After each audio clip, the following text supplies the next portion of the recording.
just want to talk for a few minutes about the anchor artist at 527 Julia, and that is 72-year-old Robert Tannen.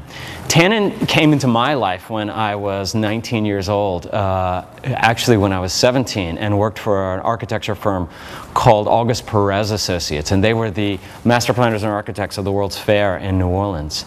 And because of my association with Bob, I believe that I became very interested in art, and ultimately it influenced my ability to understand what contextual art is. Contextual art, in Bob's terminology, ultimately means that the art in and of itself should be, or his art, should be viewed within the context of the environment in which it exists. In other words, the boulders that Bob used in his Lee Circle presentation, which is still up on Lee Circle, by the way, needed to be understood within the context of where the boulders came from, within the compass setting that he put it in, also within the context of Robert E. Lee and the history of New Orleans. So when you put all of those things together, it makes you think of art in a different way. Let me show you something here that's quite interesting. It's his rendition, or his prototype for a statue that's proposed to go on the Champs-Élysées of New Orleans, Elysian Fields, in the 9th Ward. Now, as a sculpture, it's interesting just in and of itself because it's 15 ladders reaching up, put together by him with fishing line.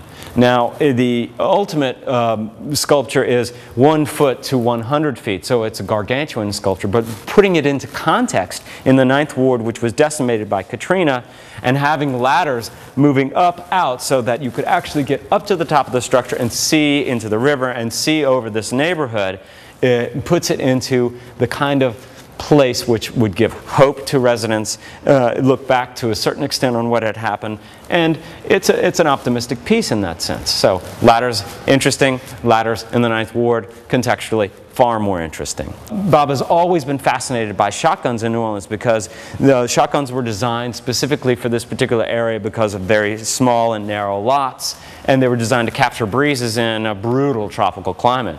Bob had been working on these crushed galvanized steel shotguns before Katrina, and then when Katrina happened, it flooded. The shotgun houses he was working on were razed, lots of them were damaged, rusted, and it became a contextual metaphor for what had happened to the cities. Bob is quite interested in the games people play because he sees games as part of human evolution.